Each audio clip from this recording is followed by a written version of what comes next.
যেভাবে 3 number sea beach এবং 4 number C বিচে যেভাবে ভয়াবহ অবস্থা তৈরি হয়েছে তারই প্রেক্ষাপটে জানিয়ে অ্যাট প্রেজেন্ট আমাদের সেচ দপ্তরের মাননীয় প্রিন্সিপাল সেক্রেটারির সাথে গত বুধবার আমি নিজে গিয়ে দেখা করেছিলাম এবং টোটাল বিষয়টা স্যাটেলাইটে ওনারাও দেখেছি এবং এখানকার আমাদের এক্সিকিউটিভ ইঞ্জিনিয়ার কাকদ্বীপ ডিভিশন, এখানকার বিডিও সাহেব, এসডিও সাহেব তারাও যথারীতিভাবে ডিএমের মাধ্যম দিয়ে ওনার কাছে পাঠিয়েছে।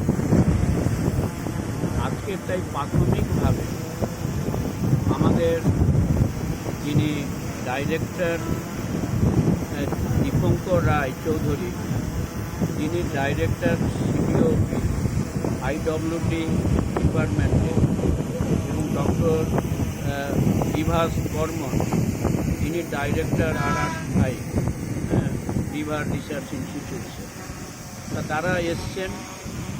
তারা টোটাল এলাকাটা দেখছেন, যেটা আমাদের একেবারে 1 নম্বর থেকে একেবারে 5 নম্বর পর্যন্ত সি বিচের ওনারা আমরা যেটা ওনাদের বলেছি যে যখন হাঁড়িভাঙা চড়া ছিল তখন কিন্তু এই জায়গাটা কোনো কিছু ভাঙন হয়, এমনি হাঁড়িভাঙা চড়াটা টোটালটা ওয়াশড আউট হয়ে গেল।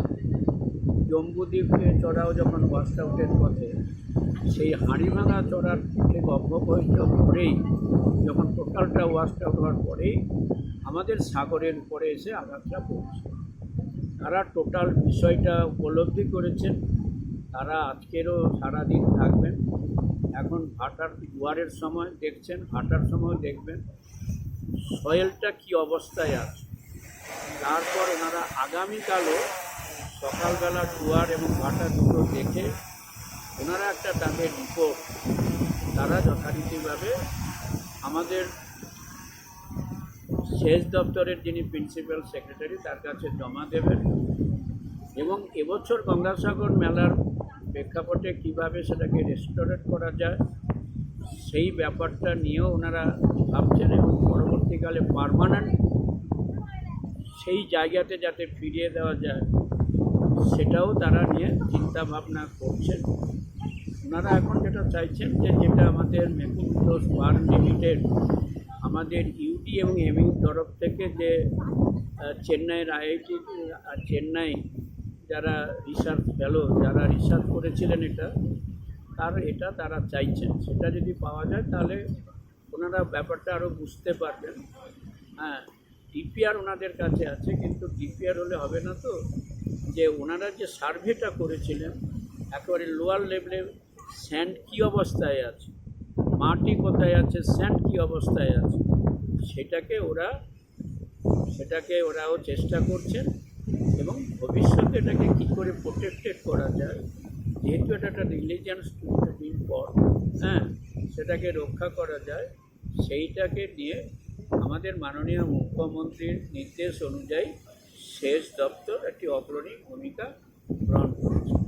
আমরা আশাবাদী যে পশ্চিমবাংলার মাননীয় মুখ্যমন্ত্রী প্রতি বছর গঙ্গাসাগর মেলার সময় তিনি নিজে আসেন, নিজে এসে টোটাল পরিস্থিতিটা তিনি নিজেই দেখেন। আপনারা সাংবাদিক বন্ধুরা সবাই জানেন। তাছাড়া এবারে তিনি দীর্ঘদিনের সাগরদ্বীপের মানুষের যে প্রত্যাশা ছিল যে লট নম্বর 8 এবং কচুবেড়িয়ার মধ্যে সেতু, এবারে 2024-25 বাজেটেও সেটা অন্তর্ভুক্ত হয়েছে। আপনারা জানেন যে ইতিমধ্যে জমির ক্ষেত্রে যারা যে জমির উপর দিয়ে এই ব্রিজটা আসবে, যারা জমির মালিক তারা অলরেডি তাদের কাছ থেকে অপিনিয়ন নেওয়া হয়েছে, তারাও জমি দিতে রাজি হয়েছে। সাগরের দিকে অর্থাৎ কচুবেড়িয়া পয়েন্টে একজন বাকি আছে, আর হচ্ছে কাকদ্বীপের ওই দিকে অলরেডি 48 জন তারা জমি দেওয়ার কনসেন্ট লেটার দিয়েছে, আর বাকি 7-8 জন বাকি আছে। এবং তারপর অলরেডি এটা ওই গঙ্গাসাগর সেতু যে লেন্থ প্রায় 4.6 কিলোমিটার, আনুমানিক বাজেট আবার ওটা বেড়ে হয়েছে 1300 কোটি টাকা, এবং 2024-25 জন্য তিনি দিয়েছেন 200 কোটি টাকা। এবং শুধু তা নয়, জমি কেনার জন্য টাকাও ডিএমকে দিয়ে দেওয়া হয়েছে। অতএব একদিকে গঙ্গাসাগর সেতু এবং অন্যদিকে এই সাংখ্য দর্শন কপিলের যে পাদদেশ, সেটাকে কিভাবে রেস্টোরেন্ট করা যায়, সেটাকে কিভাবে মানে ভাঙনটাকে সেই জায়গায় ঠিকভাবে করা যায়, ভাঙন রোধ করা যায়, তার জন্য তিনি ইঞ্জিনিয়ার সেচ দপ্তরকে দায়িত্ব দিয়েছেন। সেচ দপ্তরের আধিকারিকরা প্রাথমিক পর্যায়ে আজকের এসছেন, যারা এই নদীকে নিয়ে যারা গবেষণা করেন, যারা রিসার্চ করেন, তাদের মধ্যে দুজন এসছেন আজকে, এবং আগামী সোমবার মঙ্গলবার দিন তিনি নিজে আসবেন। এবং আপনারা জানেন যে এবারে যে কেন্দ্রীয় সরকারের যে বাজেট হল, সেই বাজেটে পশ্চিমবাংলার বন্যা নিয়ন্ত্রণের ব্যাপারে তারা একটাও টাকা অ্যালটমেন্ট করে। মাস্টার প্ল্যান, যেটা ঘাটাল মাস্টার প্ল্যান তো ছেড়েই দিলাম, বন্যা নিয়ন্ত্রণের প্রেক্ষাপটে একটাও টাকা অ্যালটমেন্ট করে। তারা বন্যা নিয়ন্ত্রণের প্রেক্ষাপটে তারা বিহার, অন্ধ্রপ্রদেশ, আরও কয়েকটি রাজ্যকে যারা টাকা দিয়েছে, কিন্তু পশ্চিমবাংলাকে একই টাকা।